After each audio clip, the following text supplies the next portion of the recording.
Papasok tayong muli sa pag-aaral sa banal na kasulatan. At ang pag-aaralan natin ngayon ay tungkol sa mga iba't ibang uri ng paghahandog ng mga pagano. At ang pag-aaralan natin ngayon ay hahanguin natin sa aklat ng mga awit. Mula dito sa aklat ng mga awit, sa Kapitulo 106, umpisahan natin sa verse 36 at pababa tayo. Ganito ang pagkakalimbag ng mga sulat nito. Sila'y naglingkod sa mga Diyos-Diyosan nila. May tinutukoy na naglilingkod sa mga Diyos-Diyosan nila, na naging bitag sa kanila.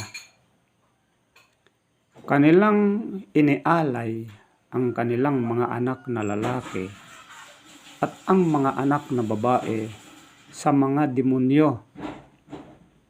Ito yung nakakapagtaka at nakakatakot. Nagbuhos sila ng walang salang dugo, ang dugo ng kanilang mga anak na lalaki at mga anak na babae, na kanilang inialay sa Diyos-Diyosan ng Kanaan. At ang lupain sa dugo ay nadumihan. Gayon sila naging karumal-dumal sa pamamagitan ng kanilang mga gawa. May tinutukoy sila dito, sila. Ang mga taong ito ay nung mga unang panahon na hindi nakakilala sa tunay na Diyos. Ang kanilang pinaglilingkuran ay ang mga Diyos-Diyosan nila. At ang nakakalungkot, ang kanilang mga anak, inialay ang kanilang mga anak na lalaki at ang mga anak na babae sa mga demonyo. Tingnan mo, ano? Kung paanong humingi ng alay ang mga demonyo. At nilinlang ng demonyo ang mga taong ito. Naglilingkod sa kanya. At kung bakit niya sinabi na nagbuhos sila ng mga sabi niya, nagbuhos sila ng walang salang dugo. Dugo ng mga anak nila, ng mga lalaki, mga anak ng mga babae, upang inialay sa Diyos-Diyosan ng Kanaan. Titingnan natin kung paano nila ginagawa ito. Papunta tayo sa aklat ni Jeremias. Mula dito naman sa chapter 7, umpisa natin sa 31. Sabi niya dito, at sila'y nagtayo ng mga mataas na dako ng Tophet na nasa libis ng anak ni Hinnom, upang sunugin sa apoy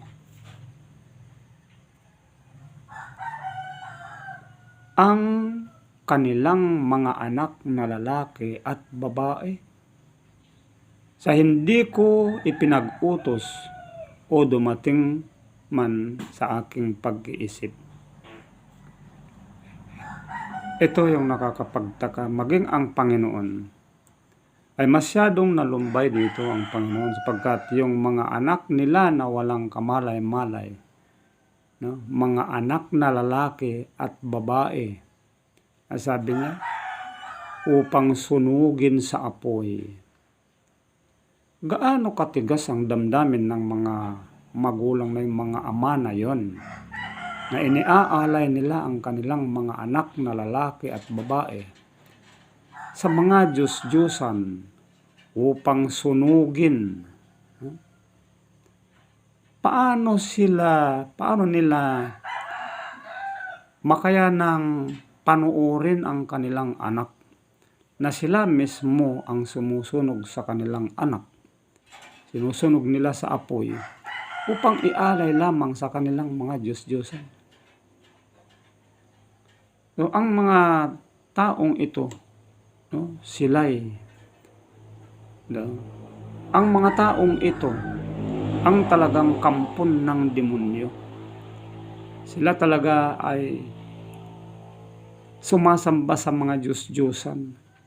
At ang hinihingi naman ng mga Diyos-Diyosan na yan ay mga anak nilang lalaki at babae upang sunugin sa apoy. Nakakapangilabot talaga. Nawawala talaga ang katinoan ng kanilang pag-iisip dahil sa kanilang pag-ibig sa kanilang mga Diyos-Diyosang demonyo. Inulit niya ito. Inulit niya ang kaniyang sinalitang niyan. Ganito rin, inulit niya, chapter 19 verse 5. Nagtayo rin sila ng matataas na dako ni Baal na pinagsusunugan ng kanilang mga anak sa apoy bilang handog na sinusunog kay Baal. Gaano kalaki ang pagmamahal nila kay Baal na Diyos-Diyosan na rebulto? Gaano nila kamahal si Baal? Hindi ito inuutos ng Panginoon. Hindi rin niya sinabi. At hindi rin pumasok man lamang sa pag-iisip ng Diyos. Hindi. Ngunit, dahil sa sila ay napapasakop na talaga sa Diyos-Diyosan nilang si Baal, maging ang kanilang pinakamamahal na mga anak ay sinusunog na nila. Sinusunog nila ang kanilang mga mahal na anak, na mga lalaki at mga babae para ialay kay Baal. Nakakatakot at nakakapanlong mong isipin. Ngunit ito ay nangyayari sa mga tao na hindi nakakaalam sa Panginoong Diyos.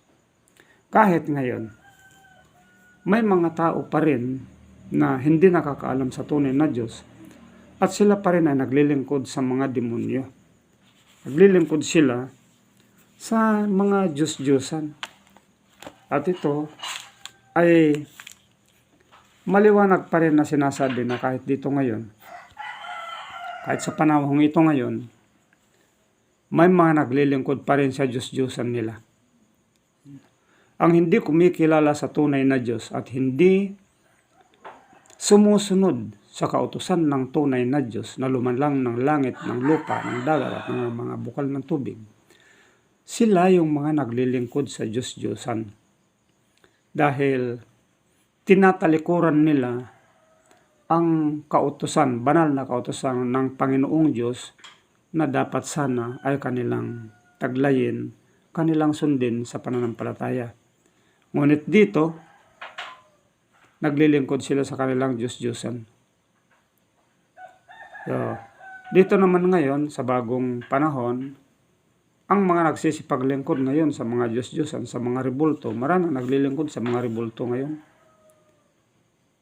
Kahit na alam nila na hindi nakakapagsalita, kahit alam nila na hindi nakakakita, kahit may mga mata, may kamay na hindi nakakahawak, may paa na hindi nakakalakad, ngunit pinaglilingkuran pa rin nila at sinasamba pa rin nila.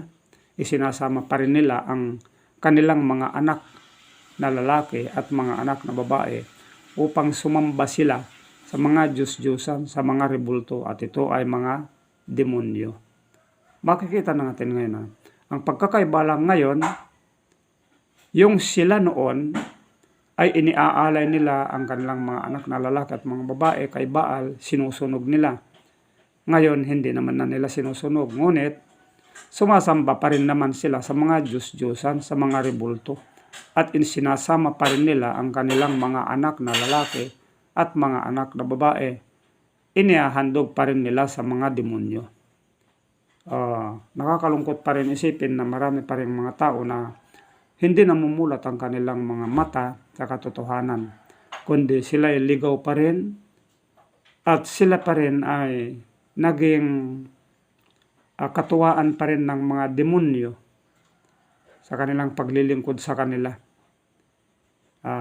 Nawa ay makita natin ang mga bagay na ito upang huwag tayong madamay sa panlilinglang ng mga demonyo nang hindi tayo matulad sa kanila. Nawa ay maliwanag sa atin ang aral natin ngayon na maikli at palawakin ninyo sa inyong mga kaisipan. Baka isa sa inyo o sino man sa inyo ngayon na nakikinig dito, baka nasa impluensya pa rin ng mga demonyo, pati ang inyong mga anak na lalaki at mga anak na babae. Baka kayo'y naglilingkod pa rin sa mga Diyos-Diyosan na mga rebulto. Nawa ay isentro lamang maunawaan ninyo ang pag-ibig ng Panginoong Diyos na makapangyarihan sa lahat upang magsama-sama tayong sambahin ang ating Panginoong Diyos na gumawa ng langit, ng lupa, ng dagat at ng mga bukal ng tubig. Pagpalain tayong lahat ng ating Panginoong Diyos at magandang oras sa ating lahat.